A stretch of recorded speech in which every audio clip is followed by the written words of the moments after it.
Atención, antes de seguir viendo este contenido, lea la descripción del canal. Nosotros no difundimos el pensamiento mágico que alimenta el imaginario colectivo.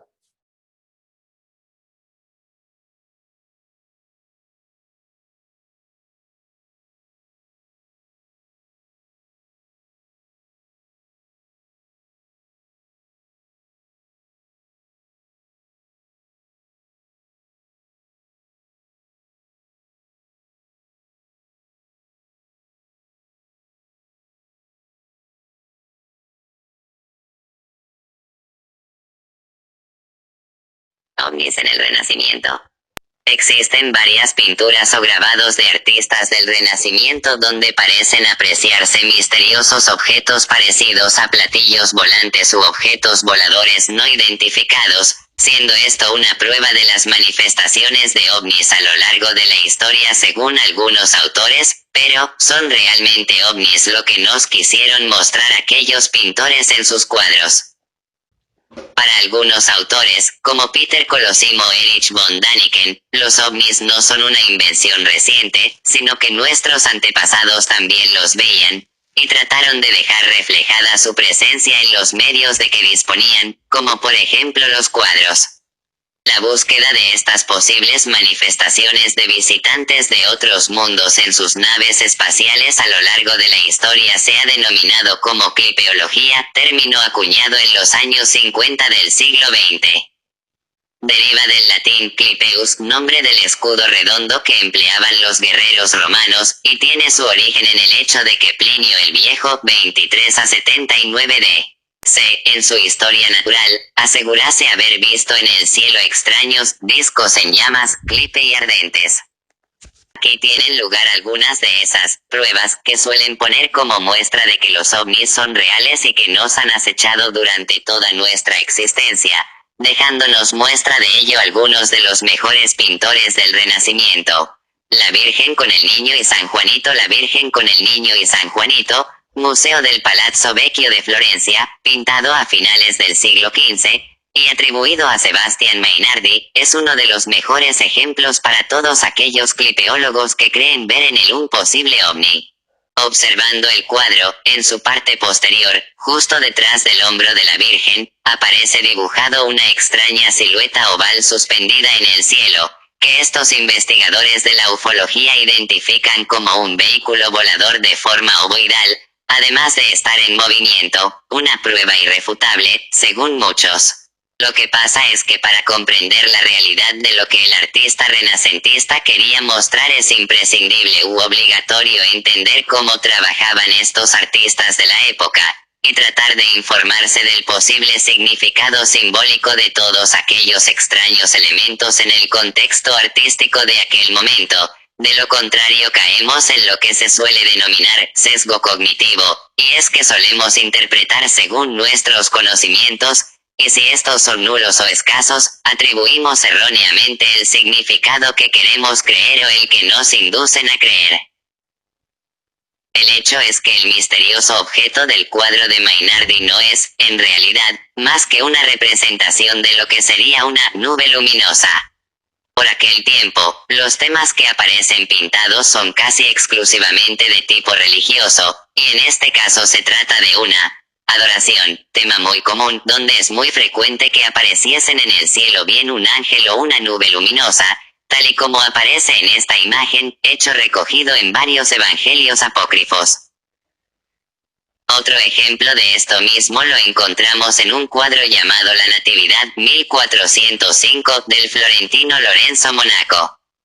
La Anunciación, National Gallery de Londres, pintura realizada en 1486 por Carlo Crivelli, nos muestra algo parecido a un platillo volante en el cielo, desde donde parece que sale un rayo que, tras descender y atravesar una pared, alcanza a la Virgen, quien se encuentra en posición orante. Sobre este cuadro se han realizado multitud de reproducciones donde se nos muestran unas ampliaciones del presunto ovni, aunque hay que decir que todas ellas son de muy baja o pésima calidad.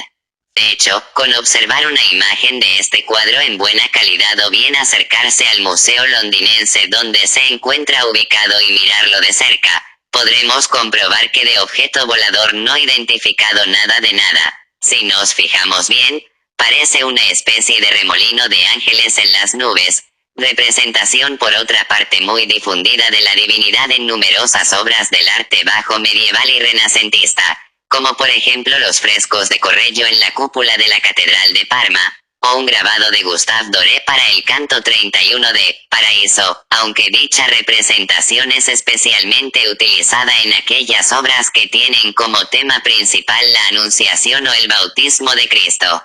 Del mismo autor, Crivelli, es el cuadro llamado La Virgen y el Niño, también célebre entre los buscadores de ovnis, por mostrar ciertos objetos que en principio son parecidos a modernos misiles de reacción en su fase de despegue. Pero claro, aquí tampoco se han molestado en investigar o estudiar la vida del artista, ni su obra, ni el lugar en el que ésta se creó, ya que es más sencillo afirmar tal cosa partiendo únicamente de las impresiones que nos produce si hacemos una semejanza con la actualidad.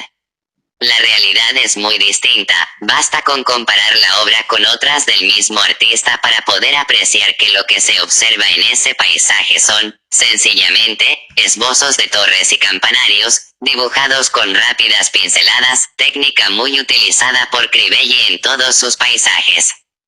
La Santísima Trinidad, Basílica de San Pedro, Montalcino, Italia, pintado en 1595 por Bonaventura Salimbeni, o más conocido en la actualidad por todos aquellos amantes del misterio como el Sputnik de Dios, es probablemente uno de los cuadros más famosos donde se aprecia la evidencia de ovnis en el pasado. El misterioso objeto esférico con lo que parecen unas antenas, y situado entre Cristo y Dios, se ha venido definiendo durante mucho tiempo por los ufólogos como el Sputnik de Montalcino, debido a las semejanzas que parece tener con los antiguos satélites artificiales soviéticos.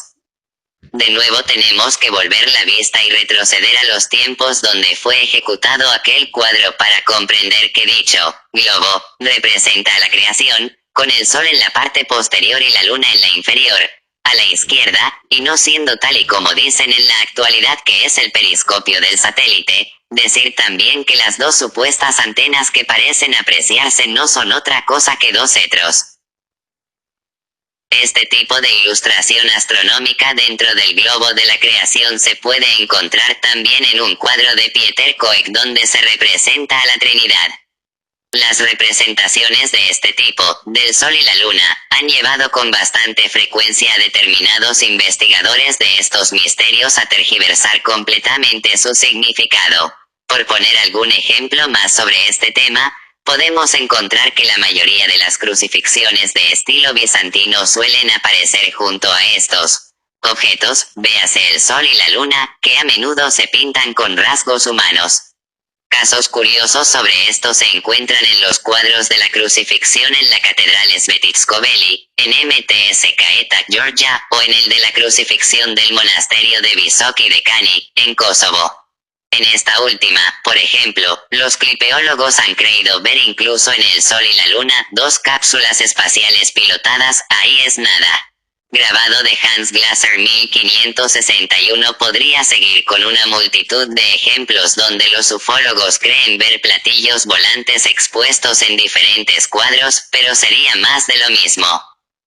No obstante, hay una representación que llama bastante la atención en cuanto a este fenómeno, que no es otro que un grabado del tipógrafo Hans Glasser, quien nos dejó documentado en la Gaceta de la Ciudad un acontecimiento que tuvo lugar el 14 de abril de 1561, e interpretado en la actualidad como una representación de una batalla de naves espaciales extraterrestres en el cielo de Nuremberg, en el siglo XVI.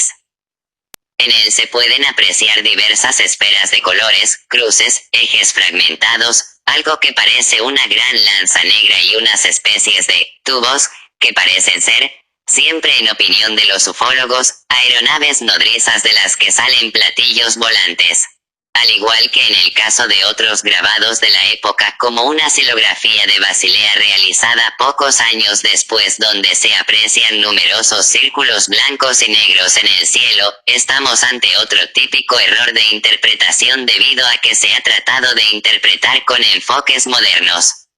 Por aquel entonces, las gacetas no eran tal y como entendemos en la actualidad los periódicos, los cuales tratan de informarnos sobre hechos verídicos, aunque algunos nos cuelen noticias falsas con una clara intención ideológica, sino que éstas funcionaban como meras publicaciones de carácter teológico. Todo lo que en ellas se narraba pasaba irremediablemente por el filtro religioso de su época.